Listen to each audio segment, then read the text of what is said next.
It says, if you search, you will find. So make the note, it's good. Finding is reserved for the searchers because they deserve it. Now, at first they may have needed it, but they now know that just needing it is not sufficient. But if they need it, now they must qualify for it. The reason why you're going to be blessed with good ideas this weekend is because you've come searching. You've gotten on an airplane to come searching. Got in your automobile to come searching. You got here searching. Now you're ready to receive. And for those who search, they will find answers. They will find plans, imagination to stir yourself into action for future benefit. So if you search, to find a good idea, you must go looking, go searching. You've got to go to church. You've got to go to class. You've got to go to the seminar. You've got to go to the library. You've got to go to the books if you wish to find. Rarely does a good idea interrupt you. Rarely. But if you will search, you will find. So we get not what we need, but we get what we deserve. It says if you ask, someone has an answer. If you keep asking, the answers belong to you. Because by virtue of asking, you have qualified. So we don't get what we need, we get what we deserve. The mother on welfare should be taught in some small manner that hopefully she can begin deserving the welfare check. Not getting it because she needs it, but now starting to get it because she deserves it. If the welfare worker says to Mary, Mary, I brought a bucket of paint and a paintbrush, and the next time I come, if the door is painted and the fence here in front is painted, I give you the check for $450. Not that painting the door and painting the fence is worth $450. It's not worth that much, but it is the beginning of the process. So make that note. I want to begin the process of deserving. What would that be? What process should I begin engaging in to deserve good health, to deserve a good relationship, to deserve prosperity, to deserve an enterprise, to deserve the opportunity to build a city? What must I do to begin the process of deserving? So now the welfare worker comes back and the door is painted and the fence is painted. And now Mary gets the $450 to help take care of her children, not because she needs it, but because she's beginning to deserve it. Then the welfare worker thinks of some other project. She said, Mary, if these weeds are gone and this little garden is cultivated, when I come back, now that the door is painted and the fence is painted, if the weeds are gone and this little garden is cultivated, you get the $450. And step by step, a new life is emerging, learning the process of deserving it, not just needing. We teach our children at home, right? Child says, I need $10. So that language doesn't work here. There's plenty of money here, and the vaults are full. But to say I need $10 is not how you open the vault. So the child says what? Wow, how can I get that $10 that I need? So here's what they learn to say. How could I earn $10? Now the vault opens up. Now the money starts to flow. How could I earn $10? What could I do to earn the money? Not to get the money because you need it. Maybe you need the money. That's, all of us have needs. But here the key is to figure out how to open the vault, how to open the bank, how to open this unbelievable flow of resources to come our way. And here's the key: to deserve it, not to be. You can't walk out to the field and say to the field, I need a crop. Here's what the field says. Here's what the ground says. Who is this clown that brings me his need but brings me no seed? So jot that down. Take your seed to the marketplace, not your need. Don't disclose your need to the marketplace, only your willingness. We'll talk about that a little later today. Because the marketplace is not interested in your need, but they are interested in your seed. They're interested in your willingness to work. They're interested in your disciplines. They're interested in your eagerness. They're interested in your vitality and your work ethic. That's what the marketplace is interested in. Not your need, but your seed. We get what we deserve. You shouldn't put money in a house. You should put money in your brand. You should put money in the marketing. You should promote yourself, not put money in where you and the kids live. Right. Why is that a mistake? Because it's dead money. I mean, it can't, a house can't make you money. A house does not make you money. The only reason people think a house makes them money is they're comparing it to, if I rent, that costs me money. But, you know, if you need to go to a hospital, you don't buy the hospital. You rent a bed to get out of there as fast as you can. If you go on a trip, you go to America and you want to go to Disneyland, you don't buy the hotel, you rent a room. And nobody thinks poorly of that. They're like, yeah, I'm gonna go there, use the place and get out. That's what you should be doing with your living. Find a place where you can rent. Pay rent monthly. Don't own the house. And take all the money that you would have put in that house purchase, down payment, extra money, fixing it up. Use all that money to improve your business and yourself so that you can get more money. Right? So I see so many people here like, I'm going to invest 300,000 pounds in a house to hopefully make $30,000, 30,000 pounds. Right. I'm going to buy it for 300. Maybe I'll sell it for 600,000. I'll double my money.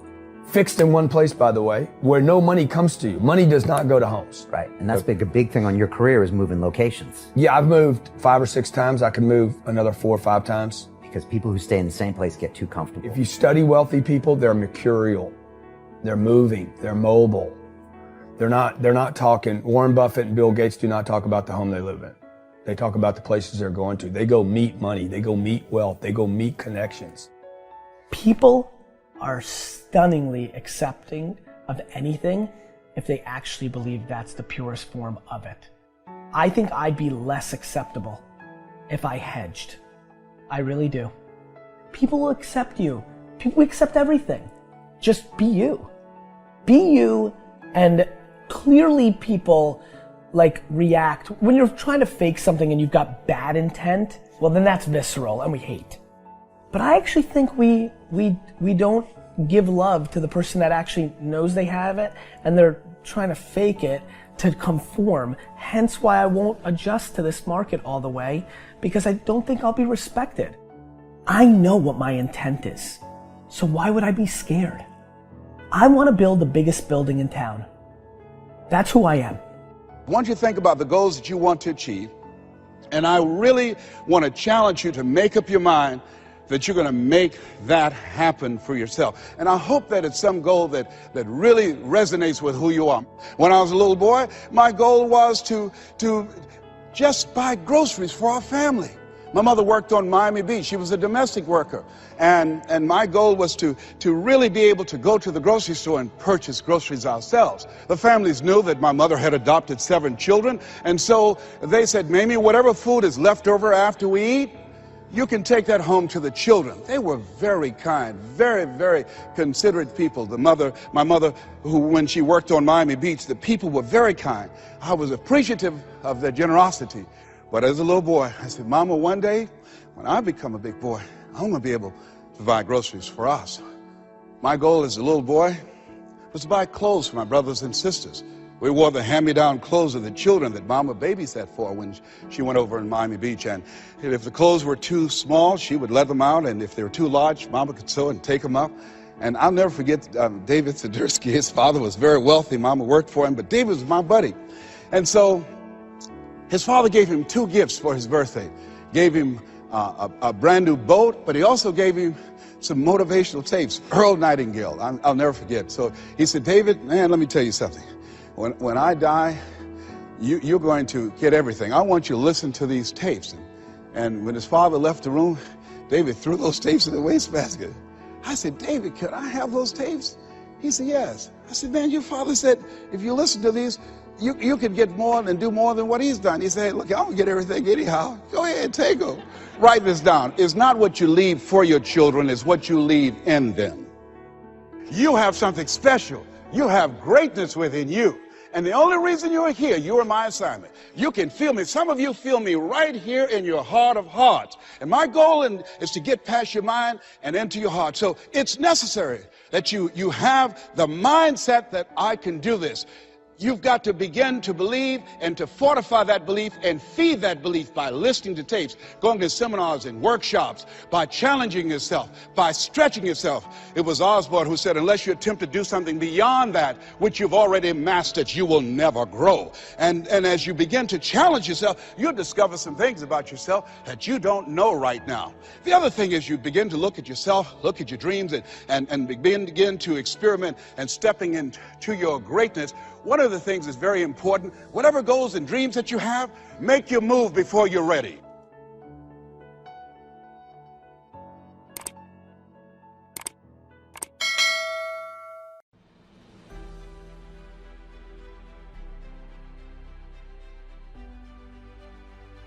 I started reading when I was just a kid. I needed something to feed my mind, and I had all the suffering, and I didn't have a way to escape. Books were my escape. That's why I love books so much. It's like I could learn from somebody from another century. I could learn by another person's life experience. And then I started to do some speaking and touching people that way. But honestly, it's never been motivation for me. It's always been strategy, because motivation without strategy is like a warm bath. You know, you should take a bath or you're going to be dirty regularly. You need inspiration, but it's strategy too. But I know you're never going to hear the strategy unless we can move you. I mean, I do a weekend that's 50 hours. So Oprah comes and says, Tony, I love you to death, but no one sits for more than 3 hours. I can't do it. And 12 hours later, she's standing in her chair, looking at the camera going, this is one of the greatest experiences of my life. Or Usher, comes to me and says, Tony, I can't do 50 hours, dude. I just can't. 50 hours later, he's like, I laughed my ass off. This is one of the most incredible experiences of my life. So I've learned a way to refine the process to move people so that they act. If you just get pumped up, what good does it have? So this book is all these specific strategies. Here's what to do. Here's what Ray Dalio says, largest hedge fund on earth. I say to him, don't inspire me. Tell me, if your kids couldn't get any of your money, not on a dime, and you were going to show them what to do, what would you show them? What would you tell them? He said, Tony, I've spent 10 years of my life refining this process. All my money's in it. It's called my all-weather strategy, because it works. The stock market goes up or down. And he said, I've tested it back to 1925. It makes money 85% of the time. So he tells me the strategy is quite complex. And when you show it to the average financial person, they go, oh, that'll never work, because they're not Ray Dalio. They haven't figured out $160 billion to manage. It takes $5 billion 10 years ago net worth and $100 million for him to talk to you. Now he won't do that for any amount of money. But he spent 3 hours with me. At the end, he shows me this formula. I said, you know what? This is great, but you showed me how to make a chocolate cake. It's very inspiring. You said use some chocolate, use some sugar, but I need the actual numbers, or no one's going to be able to act on this. They're never going to figure this out on their own. And he said, Tony, that's my secret sauce. So that's how I get billions of dollars. I said, yeah, but you've not taken money in 10 years. I said, you're a generous man. You've given, half of your net worth you're going to give away? Give me the formula. Give it to me. Let's tease it. He gave it to me. It's in the book. It's one of the formulas. And when you test it, over the last 75 years, it's been successful 85% of the time, year by year. And the times it's lost, it only lost 1.6% on average. The biggest loss was less than 4% in a world where the markets go up 50% down, back. This book's going to make people money. It will make people money. The beautiful part of it is they don't have to pick Ray. They can decide who they want to follow, because I give you the strategies of all the best people. The energy. Do you ever lose your energy? Do you ever get down? Well, sure. I get exhausted. I get mad. I get tired. I'm a human being, but it's like an athlete. You built your muscle, so it's there for you. It doesn't last. What used to last when I was a kid, a month might last me a few minutes or an hour, something of that nature. Don't ask for it to change out there. Ask for you to change here. Don't ask for a more favorable wind. We call that naive. Don't ask for better seed, better soil. This is the only planet you got. Just ask that you can get wiser and stronger and better, and be able to take care of your own responsibilities. Get better. Learn how to handle the seasons better. Let's go through them. Just get better at handling the winters. You can't change the winter. You can't change the seasons, but you can change yourself. You say, well, what can I do about the upcoming winters of my life? The challenges that I know I'm going to face. Here's what you can do. You can get wiser and stronger and better. Just make a list of that trio of words. Wiser, stronger. Go home smarter than you came. Go home with more ideas than you came with. Next, get stronger. You can develop the muscle. You can develop the courage muscle. You can develop the inspiration muscle. You can develop the dedication muscle. You can get stronger. There isn't anybody here that can't get stronger. Next time we see you, may not even recognize you. How strong you're going to be able to become in language, in style, and personality, the ability to cope, the ability to handle with anything that happens, no matter what happens. And the third one is get better. We can all get better. I've gotten better. First talk I gave, I stood up, my mind sat back down. But here's the secret to my success. I stood up and did it again. I stood up and I did it again. And I did it again, and I did it again all those many years ago. I did it when I was scared, and I did it when I didn't want to, and I did it when I was ill. And I did it when it didn't work well, and I did it when they didn't appreciate it, and I didn't a lot of times when I didn't know much what I was doing. I just did it anyway. And now, all these years later, I'm asked to walk on this stage with the greatest introduction I've ever had, greatest response and welcome I've ever had, the greatest opportunity I've ever had to touch this many lives with a mixture of words and heart and soul. I got better.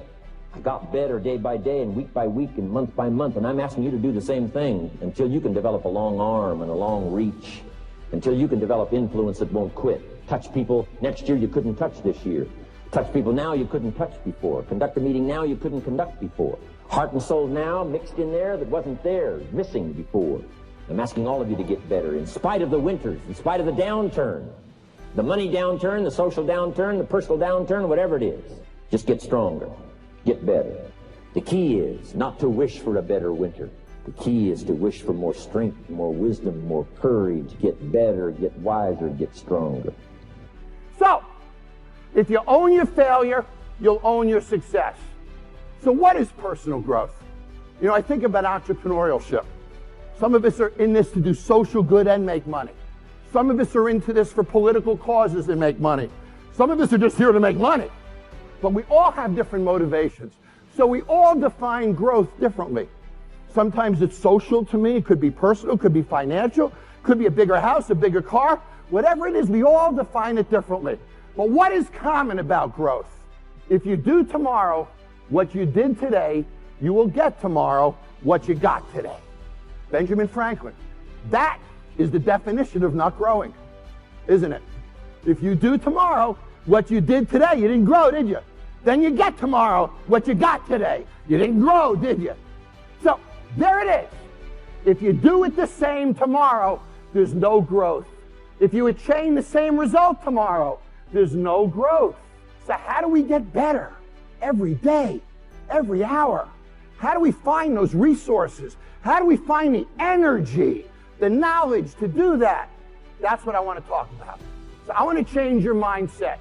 Insanity, you've seen this before, is doing the same thing again and again, expecting a different result. You know, years ago, I used to own 17 restaurants and bars in a bunch of states. And every September, I'd go to the property, and the GMs would make a presentation and give me their business plan for the year. And I'd read through the business plan and would say, oh, going to raise sales by 20% in 6 months. Awesome. Tells me breakfast, lunch, dinner, late night, booze, wine. I'm in. Then next year I come back. 20% in 6 months. Lunch, breakfast. And I realized, wait a minute. This is the same shit I read last year. Said by the same people who said it last year. And I'm supposed to get on a plane and feel good about this. So what does 20% in 6 months mean? Well, does anything happen next month? What about 2 months from now? 3 months from now? When does something happen? Not till the last day. 5 months and 29 days, I gotta sweat bullets. What the hell does 20% in 6 months mean? How do you get your arms around that? How do you turn it into something that's meaningful in business? So, open your mind and play with me for a moment. What business are you in? What business do you want to be in? Retail, customer service, consumer, B2B? What business are you in? I love it when people say, oh, I'm in retail, I'm in medical devices, I'm in, every one of these is wrong. You see, it doesn't matter what business we're in. We don't sell products, we don't sell services, we don't sell advice, and we don't sell solutions. All of that is textbook bull. Everything we do is a process, never a result. That process must establish an emotional reaction. That reaction is our product. So, let me be a restaurant guy for a minute. The cook in the kitchen is making an entree, right? He thinks that's the product. So the entree comes out to the table, goes on a table, one of two things happens. Either you sit up and look at it and react to it, or nothing happens. If nothing happens, that business is stuck in mediocrity forever. So, is the product a plate of food or the reaction that the guest had to the plate of food? Which is the product? The reaction is the product, isn't it? You see, I'll redesign that plate 30 times until you sit up. Because I understand that the product is the way you react to things. We can all buy cell phones from any company. It's the way we react to the product that matters. It's presentation, it's emotion, it's perceived value, far more than absolute value. The fact of the matter is, everything we do must create reactions. Those reactions drive frequency, drive spend, and fuel the economy of our country. And he or she who creates the best reaction wins. We need to know where we're going, because All we're ever concerned about, roughly speaking, is where we're going. That's what we need to know. Where are we going? What are we doing? And why? It turns out that the way that we're constructed neurophysiologically is that we don't experience any positive emotion unless we have an aim and we can see ourselves progressing towards that aim. It isn't precisely attaining the aim that makes us happy. As you all know, if you've ever attained anything, because as soon as you attain it, then the whole little game ends. Then you have to come up with another game, right? So it's Sisyphus. And that's okay, but it does show that the attainment can't be the thing that drives you because it collapses the game. That's what happens when you graduate from university. It's like you're king of the mountain for one day, and then you're like surf at Starbucks for the next 5 years, you know? So, yeah. So what happens is that human beings are weird creatures because we're much more activated by having an aim and moving towards it than we are by attainment. And what that means is you have to have an aim. And that means you have to have an interpretation. And it also means that the nobler the aim, that's one way of thinking about it, the better your life. And that's a really interesting thing to know because, you know, you've heard ever since you were tiny that you should act like a good person. You shouldn't lie, for example. And you might think, well, why the hell should I act like a good person and why not lie? You know, even a 3-year-old can ask that question because smart kids learn to lie earlier, by the way. And they think, well, why not twist the fabric of reality so that it serves your specific short-term needs? I mean, that's a great question. Why not do that? Why act morally? If you can get away with something and it brings you closer to something you want, well, why not do it? These are good questions. It's not self-evident. Well, it seems to me tied in with what I just mentioned. It's like you destabilize yourself and things become chaotic. That's not good.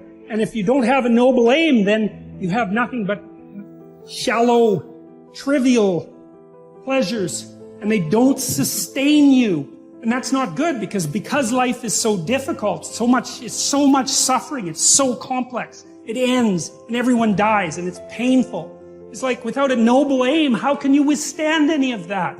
You can't. You become desperate, and once you become desperate, things go from bad to worse very rapidly when you become desperate. And so there's the idea of the noble aim. And it's not something, it's something that's necessary. It's the bread that people cannot live without, right? That's not physical bread. It's the noble aim. And what is that? Well, it's to pay attention. It's to speak properly. It's to confront chaos. It's to make a better world. It's something like that. And that's enough of a noble aim so that you can stand up without, cringing at the very thought of your own existence so that you can do something that's worthwhile to justify your wretched position on the planet.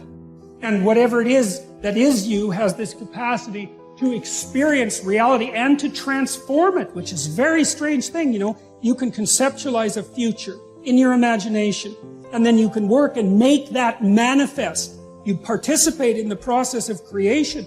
It's an amazing idea because it gives consciousness a constitutive role in the cosmos.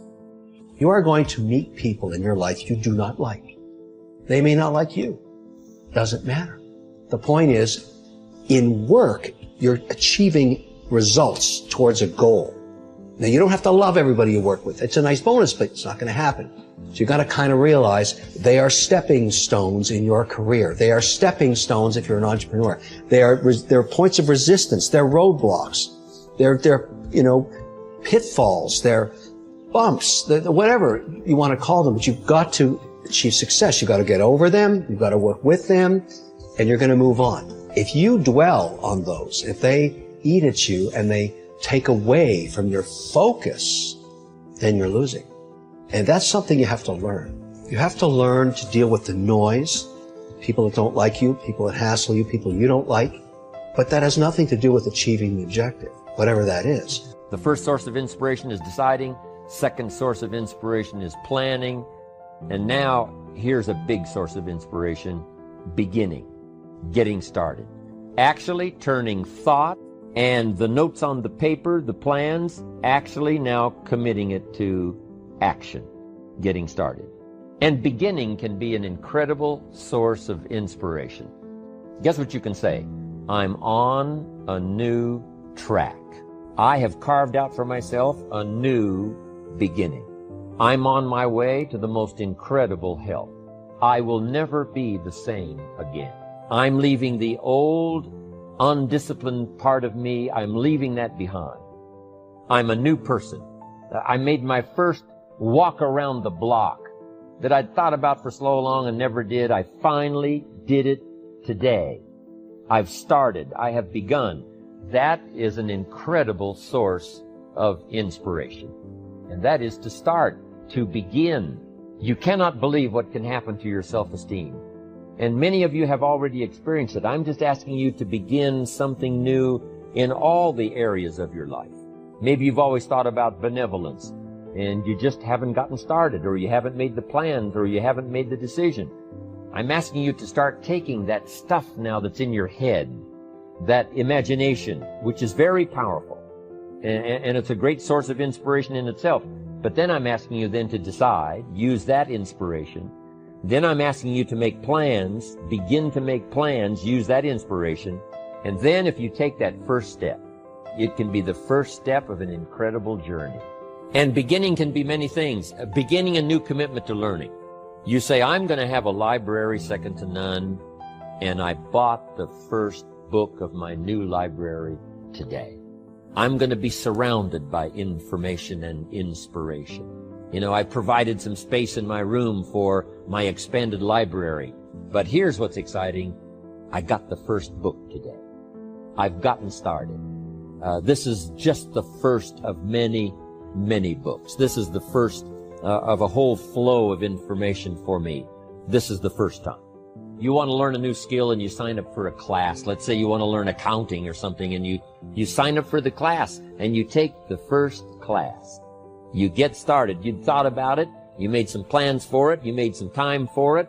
But there's nothing like sitting there in the class with the pen in your hand and the pad ready to take notes. Here I am.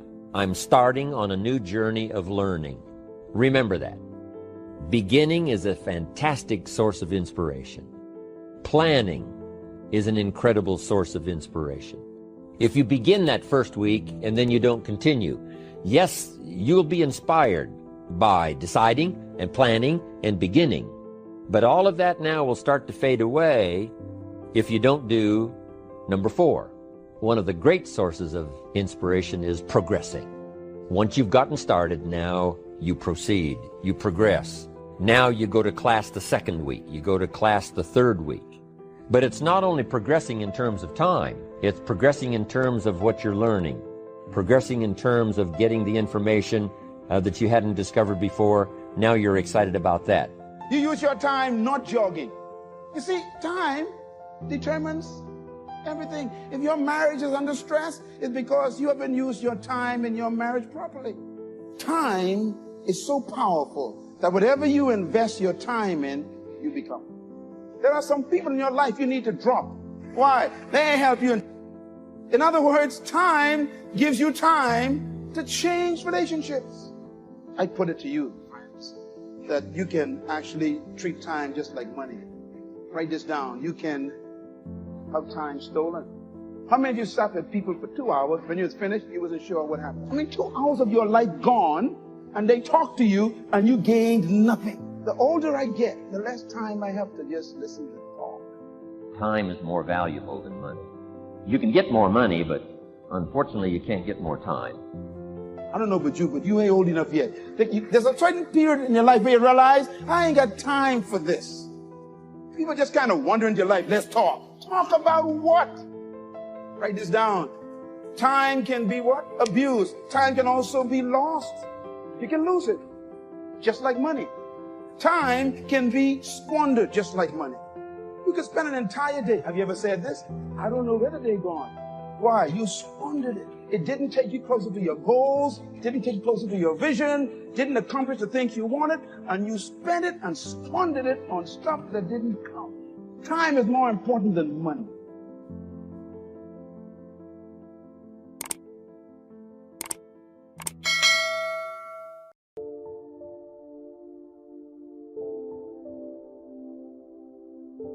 Here's another way to succeed by listening. Choose a really successful person and take him or her out to dinner and listen. Ask questions and listen. If a man is poor, he can really help himself by taking a rich person out to dinner and listening. Spend $50, $60, $80, or $100. Go for the full 9 courses. Start with the hors d'oeuvres. Ask questions. The salad takes 15 minutes. Keep the conversation going. The biggest steak in town takes 45 minutes. Keep it rolling. Ask more questions. Pour on the dessert. Stretch the meal about 2 hours. See, if you get someone successful to eat and talk for 2 hours, he or she may drop ideas in your lap that could change your life. Multiply your income by 2, by 3, by 5. But you're right. Poor people don't usually take rich people out to dinner. That's the problem. The man says if he's rich, let him buy his own dinner. I'm not coming up with any money. And besides, if you worked where I work, by the time you struggle home, it's late. You've got to have a bite to eat, watch a little TV, and get to bed. You can't spend all that time trying to find a rich man to feed. And this man's behind on his installment payment. Behind.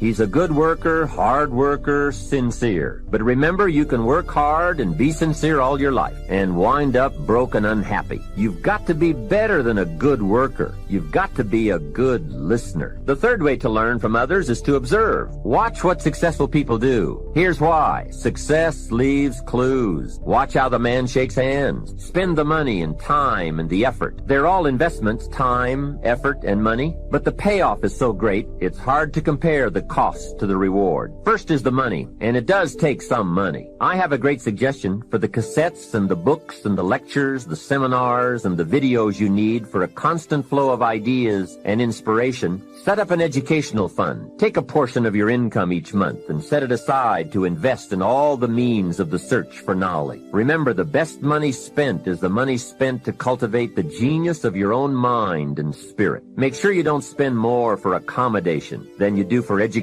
The money, small price. The promise, unlimited potential. Next is the time. That is a valuable expenditure. I understand that. To ask people for their money, that's one thing, but to ask them for their time, that's a major request. But I don't know any shortcuts to this. It takes time, precious time. The time you spend is that much less time you have to spend. You can get more money, but you can't get more time. However, life has a unique way of rewarding high investment with high return. This major investment you're making now, listening, could be that small fine-tuning you need for major accomplishment. And last, the investment in effort. There is a great deal of difference in casual listening and serious listening. Listening to know, listening to learn, listening that opens up the whole mental and spiritual process is truly an investment in effort. Bringing heavy attention to bear, that takes effort. A mental rifle shot to strike the idea target, that takes a great deal of concentrated effort. However, this effort, high gear mental machinery, is the effort investment that opens the floodgates where ideas can work their magic for you in the marketplace. I'm gonna make a statement. I don't know how it's gonna fly in the room. Here I go.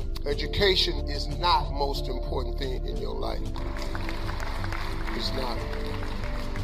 I spoke at a school one time and I said that the principal of the school came up and had me removed from the stage. I was just trying to help his students. Education is not the most important thing. Do you know how many people I know with education that ain't working? You know how many people I know with degrees ain't got no job? Do you know how many people I know with multiple degrees ain't making no money? The single most important thing in your life is your dream. It's your dream. It's what you dream about. It's in your Bible. It says a man without a dream or vision shall perish. It don't mention education in the Bible. The University of Jamaica is not in the Bible. Harvard is not in the Bible. The Bible says a man without a dream or vision shall perish. If you got no dream, if you got no vision, you're sunk. You're done. I'm sorry. I'm just giving you the basics of how to be successful. This is how I got here. 1968, came off school off of a summer vacation. I'm 10 years old. The assignment the teacher had was everybody in the school class, write your name on a piece of paper and what you want to be when you grow up. I wrote on my paper, I want to be on TV. That's what I wrote. That lady said, turn in your paper. She went around the room, called everybody's name up. You had to stand while she read your paper. She read off everybody's name. She saved me for last. She said, little Stevie, come to the front. I'm thinking, okay, this is it. I ain't never had a gold star in school in my life. I've never been recognized for academic achievements in my life. I've never got an award of any kind in my life. Here I come, little Stevie coming to the front. But I was poor. I had to wear my my brother closed school because I didn't have a comfortable beginning. I wasn't weaned. Steve Harvey's coming to the front. I got a belt that's too big, it's tied around me twice. I'm skinny and I'm heading to the front. I walk like, they used to call me Tater Chip in school because I was shaped like a potato chip. And I walked up there and I'm standing in front of class. Now I told you a minute ago I had a severe stuttering problem. I could not talk outside of my house. I stuttered severely. I thought this woman was going to give me a gold star because I figured nobody else in the class had wrote I want to be on TV but me. So mine must be the best answer of all of them. So I'm standing up there and that lady started in on. She didn't call me up there to give me no gold star. She called me to the front to humiliate, and that lady did. She said, why did you put something like this on your paper? Now, you've called me to the front. You know I have a stutter problem. You know I can't talk. So she started, why did you write this on your paper? Who in your family ever been on TV? Who in this school ever been on TV? Who in this neighborhood has ever been on television? She said, why would you write something like that on your paper? And look at you standing there, you can't even talk. I was crushed. Why would you write that on your paper? You can't even talk. This is a teacher. You're supposed to be shaping and molding my mind. We pay you to educate. Why would you write something like that on your paper? You'll never be on TV. Every Christmas, I send her a flat screen TV. Jesus in my text tonight is teaching us the kingdom of heaven is lacking. The kingdom of heaven is like. It's not this, but it's like this. He's using something that you can understand to explain something that is beyond human reasoning. The kingdom of heaven is likened unto a master, he says, who called his servants and gave them. Now, I want you to catch this. You have the master and the servant. And if you read that with your Australian mind or your American mind or wherever you came from, if you read it through the lens of that mind in the society in which you have been raised, in which you have been developed, or in which you have been extrapolated, you will miss the power of these words because you've got the master, and one translation says the master and the slave, and the master and the slave are worlds apart. Trust me, those are not the same things at all. Jesus existed in an environment where most of the societies in which he lived during his era were in a caste system. It was not a democracy. A caste system suggests whatever status of life you are born in, you belong there. So if you were born a slave, then you stayed a slave. If you were born a master, you stayed a master. If you were born poor, you stayed poor. If you were born wealthy, you stayed wretched. There was no feeling of responsibility to raise one person up into another status of life. It is a caste system, the haves and the have-nots, the ins and the out, the master and the slave, the rich and the poor, and never the twain shall meet. So the whole notion that this master who owns the slave is getting ready to go on a trip, and he doesn't give it to his children, he doesn't give talents to his heirs, he bypasses his neighbors and gives it to a slave, is shocking. You don't give your master stuff to a slave. That's crazy. That's awesome. That's mind-boggling. The slave has been gifted with master stuff. He didn't earn it. He didn't work for it. He didn't labor to get it. He has been gifted. God wants you to understand, as far as the master is from the slave, that's how far we are from God.